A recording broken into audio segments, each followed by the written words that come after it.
Good day everyone! Magluluto ulit tayo ng isang Ilocano dish. Ito ay pakbet. Pero hindi lang ordinary pakbet ito. Ito ay tatawagin nating sweet pakbet. Bakit sweet pakbet o manamis-namis na pakbet? Dahil may isang secret ingredient dito. Secret isasahog natin na magsisilbing pampatamis natin, no? So, syempre ang pakbet, hindi nawawala ang karne. Iniwahiwa na yan. Lahat na ito ay thoroughly washed na, prepared. Ang ating kalabasa. Syempre si talong ihihiwain ko pa mamaya-maya bago natin ilubhog, ihalo. Si sitaw, si ampalaya, si okra. Tapos si sili. Ito ay siling Ilocano po ito. Hindi po ito maanghang na sili. Ito maraming ganito dito sa Abra na sili na hindi maanghang. Tapos syempre ito ay bulaklak at ang talbos ng kalabasa. At ang sinabi kong magsisilbing pampatamis natin ay ito, sweet potato or kamote. Sweet potato or kamote. Ayan. Kamote crops yan. Tapos syempre ang aking pampalasa o spices ito.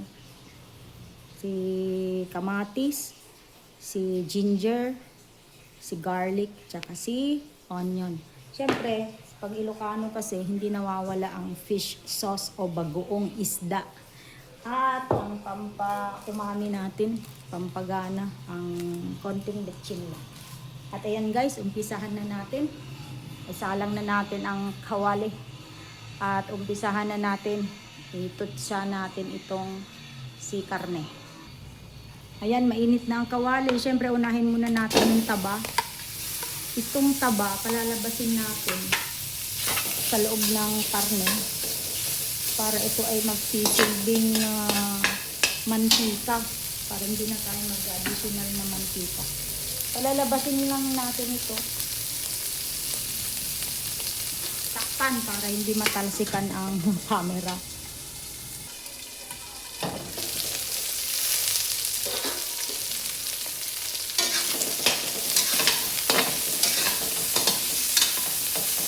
Yan, nag-uumpisa nang lumabas ang kanyang mantika. So, more minutes pa.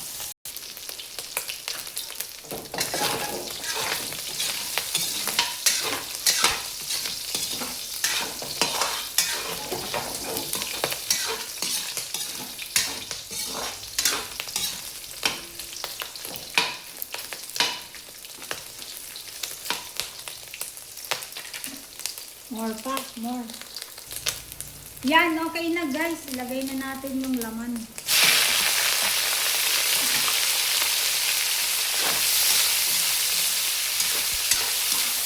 Ikutsa lang natin ito.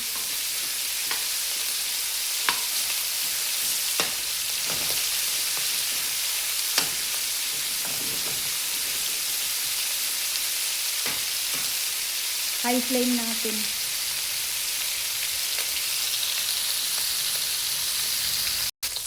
Siguro mga 3 minutes ito. Ayan. Okay na. Lagay na natin yung rekado. So yung rekado, yung luya, yung bawang. Ito muna ang unahin natin.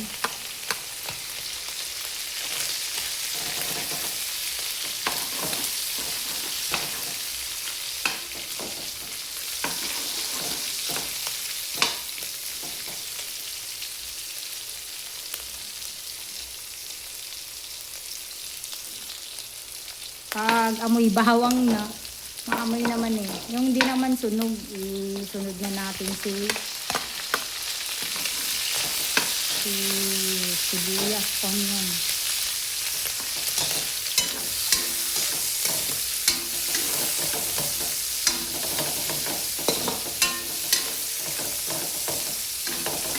Tapos si kamatis.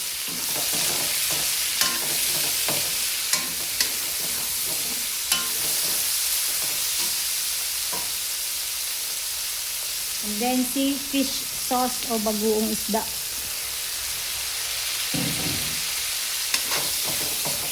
Dapat magisa sila. Mga 2 minuto siguro. Para hindi malansa.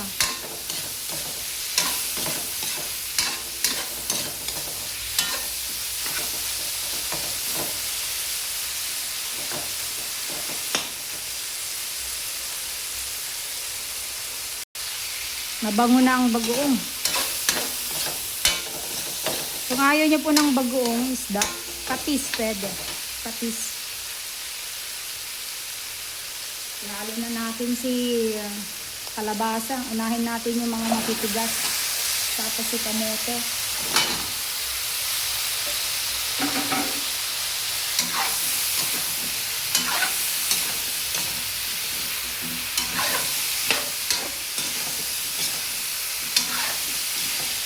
Ay, lukat daw.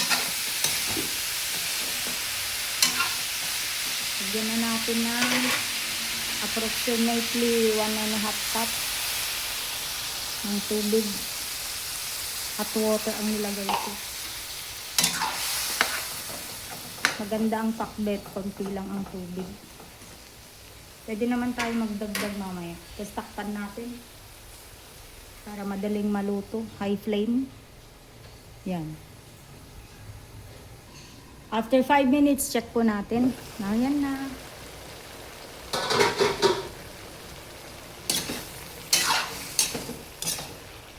Oh, malambot na rin. Umunti na ang tubig. Kaya okay lang yung 2 cups. So, dapat 2 cups na lang yan. I-extend pa natin ng 2 minutes. Matagas pa si kamote. Okay na yan. Lagyan na natin si sitaw.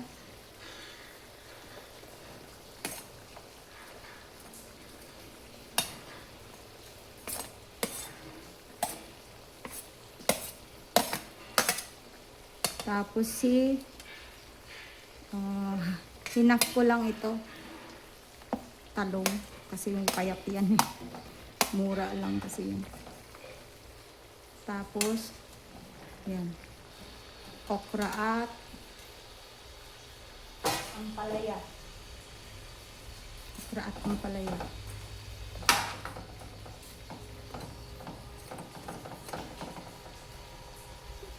Itakpan natin ulit. Check natin after 5 minutes. Check na natin.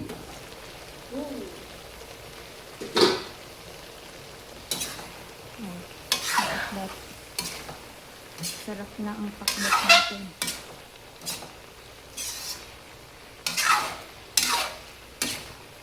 Pwede ka pong magdagdag ng tubig basta mainit kung gusto mo pang mas masabaw. Lagay na natin si sili.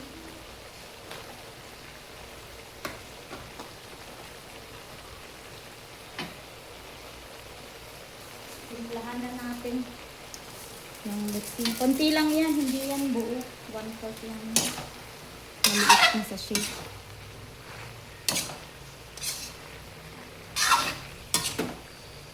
Naamoy ko, matabang ito.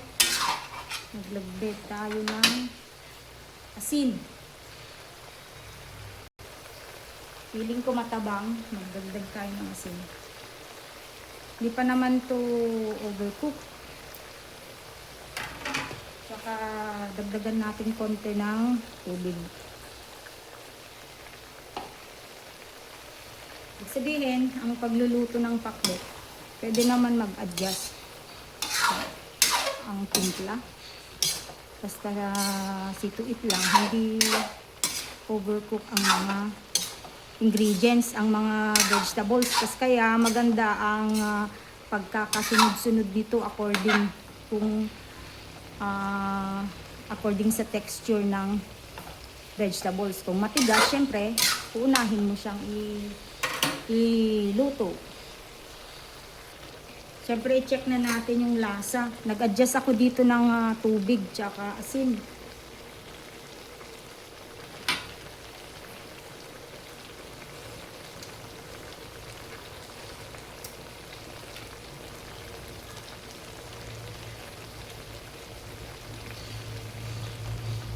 Konti pa pong asin.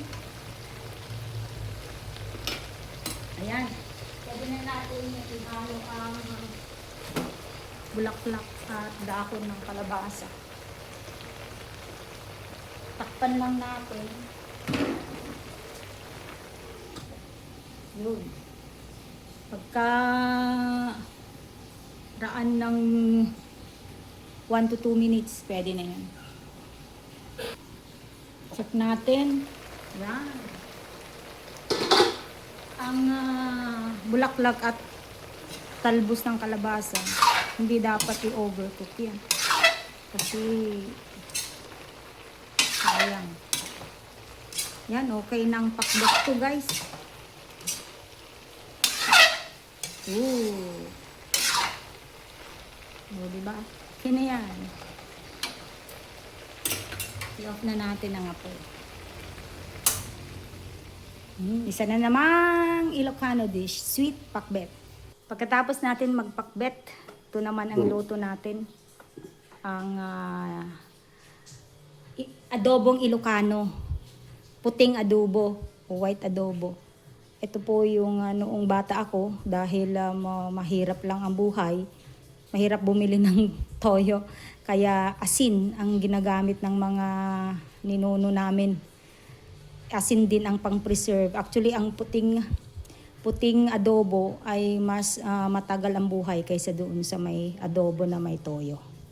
Okay, itong mahiwaga kong banga. Dito natin iluluto ang pork. Ito ay bite size ang ginawa ko para isang subo lang. Tsaka madali ding maluto. Yan. Paghalu-haluin lamang ang ingredients, syempre ang pork.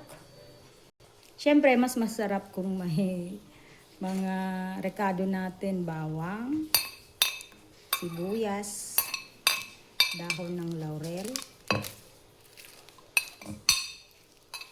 pamintang buo,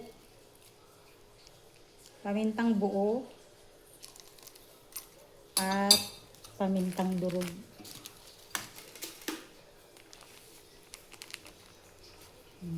Yan, para spicy din. Tapos, ilalagay na natin si paborito kong pang paumami, si Magic. Konti lang to. 1 teaspoon lang yan. Tansyahin na lang. Syempre, ang vinegar. Asin. Yan, rakso.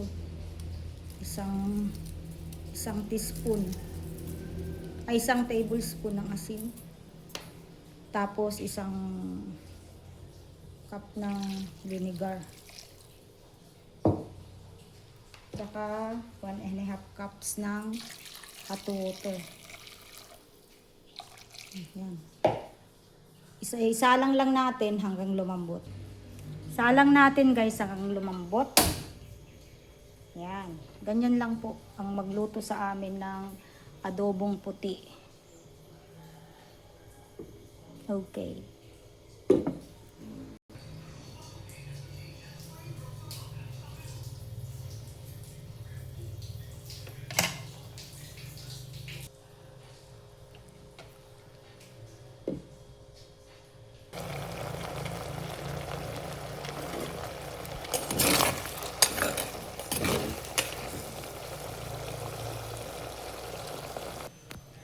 Tikman na natin, guys, ang pakbet at ang white adobo. Oh, ang sarap po, 'di ba? And the moment of truth. Oh. Ang puting adobo ko at ang sweet pakbet. Bakit sweet? Kasi manamis-namis siya. Dahil sa nilagay nating sweet potato. Yung kamote. Masarap. Ganito ang adobo namin nung nila mother ko noon. Nung sila. Yung mother din niya, yung lola namin. Sarap guys! Sobra. Tikman natin itong adobo kong puti.